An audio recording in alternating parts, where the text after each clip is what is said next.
बहुत बहुत धन्यवाद माता, बहुत बहुत धन्यवाद। कोटि कोटि प्रणाम है मेरी माता और सज्जनों, आप सबके श्री चरणों में असंख्य बार से भी अधिक बार मेरी चरण वंदना स्वीकार करिएगा।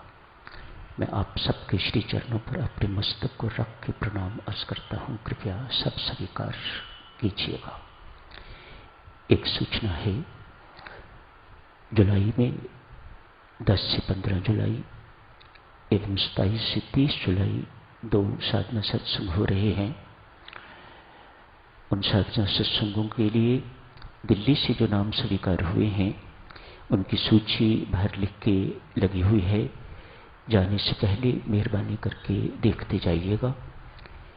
जिन साधकों ने नाम दिए थे, जिनके नाम स्वीकार हुए हैं, उनसे करबद्ध प्रार्थना है, कृपया समय पर श्री रामकृष्ण हरिद्वार पधारने की कृपा कीजिएगा। दूसरा निवेदन है, साधकों प्रार्थना है आप सबसे। स्वामी जी महाराज ने फरमाया है कि राम राम जपते जपते कामकाज कीजिएगा, अपने कर्तव्य कर्म निभाइएगा। बातें करते हुए नहीं कहा। मेहरबानी करके स्वामी जी महाराज की इस बात पर गौर फरमाएं। उन्होंने ये नहीं कहा कि बातें करते करते कामकाज कीजिए। उन्होंने कहा है राम राम जपते जपते अपना कामकाज कीजिएगा, अपने कर्तव्य कर्म निभाइएगा। अपना समय बर्बाद ना करिएगा बातों में। बातों की कमाई नहीं करनी है। यदि यही साथ चली गई तो परलोक में जाके बुरा हाल होगा। नाम की कमाई करनी है। अतएव सबसे निवेदन है साधकों, जिन किन्हीं की भी बातें करने की आदत है, ये आदत बदलने की जरूरत है। बदलिएगा इसे। हमारे पास पूज्यपाद स्वामी जी महाराज का दिया हुआ सर्वोच्च साधन है। हम बातों का त्याग कर सकते हैं। राम राम जप के इतना सुंदर काम, इतनी शानदार कमाई, सही कमाई, जो परलोक में आने वाली कमाई करने का साधन हमारे पास है, तो हम बातों में, फजूल की बातों में समय व्यर्थ क्यों गंवाएं। धन्यवाद। दैनिक सत्संग में सदगुरु भक्ति प्रकाश से स्वामी जी महाराज लीला पर चर्चा कर रही थी, कल ही समाप्त हुई है।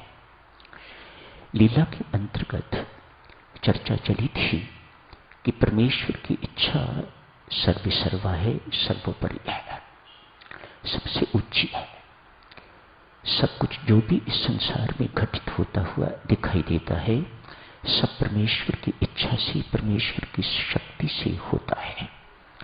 उनकी इच्छा में किसी का अहित नहीं है। ये बातें हम सबको पल्ले बांधनी चाहिए। उनकी इच्छा से सब कुछ घटित होता है और उनकी इच्छा में किसी का अहित नहीं है, अहित नहीं है, कोई गलती नहीं है, कहीं अन्याय नहीं है, कहीं अत्याचार नहीं है। गीता जी के 5वें अध्याय में अंतिम श्लोक में गीताचार्य भगवान श्री कृष्ण फरमाते हैं, यदि मुझे आप सब ऐसा स्वीकार करते हो कि मैं परम सुहृद हूं सबका, ऐसा सखा जो किसी का स्वप्न में भी अहित नहीं सोच सकता और जिसे प्रति उपकार नहीं चाहिए, किसी चीज की अपेक्षा नहीं है, धन्यवाद तक की अपेक्षा नहीं है, जो मुझे ऐसा परम सुहृद मानता है उसे तुरंत शांति लाभ होती है। 5वें अध्याय का अंतिम श्लोक पढ़िएगा, उसमें भगवान श्री कृष्ण ने ऐसा फरमाया है।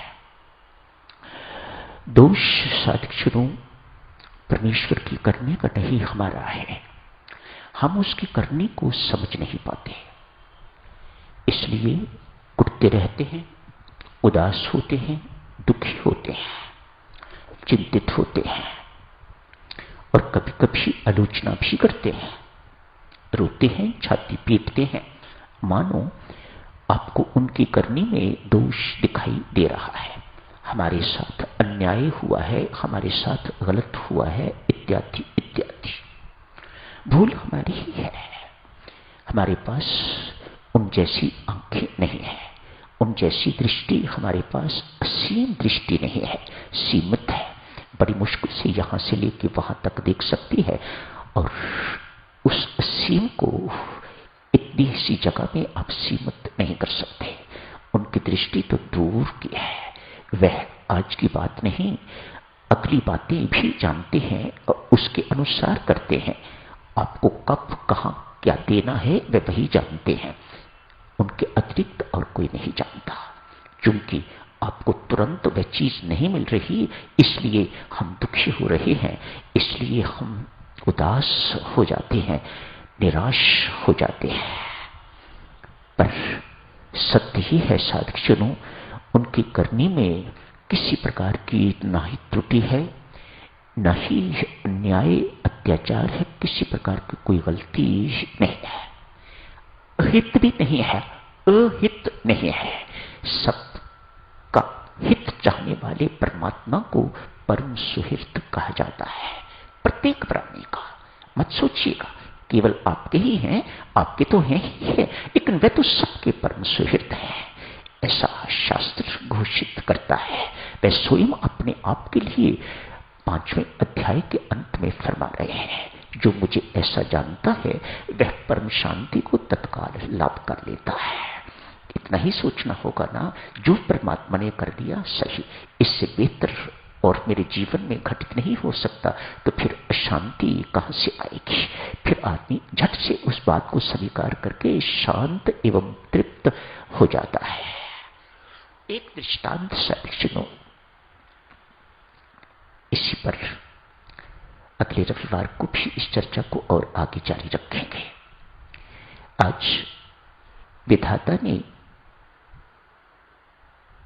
एक यमदूत को बुलाया है, कहा दिल्ली जाओ, दिल्ली जाके अमुक स्थान पर एक महिला, उसका जीवन समाप्त होने वाला है, जाके उसके आत्मा को ले आओ।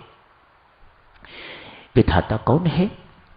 जो हमारे कर्मों के अनुसार और परमेश्वर की परम इच्छा के अनुसार हमारी प्रारब्ध लिखता है, उसे विधाता कहा जाता है। वह अपनी इच्छा के अनुसार नहीं, हमारे कर्मों के अनुसार एवं परमात्मा की परम इच्छा के अनुसार वह लिखता है। उसी को प्रारब्ध कहा जाता है, उसी को कर्मफल कहा जाता है। उस बेचारे की अपनी कोई इच्छा नहीं है, जो उसको आदेश मिलते हैं कर्मों के अनुसार, क्यों फलदाता परमात्मा है, वह तो मात्र लिखने वाला है। आज विधाता ने बुलाया है एक यमदूत को, जाओ वहां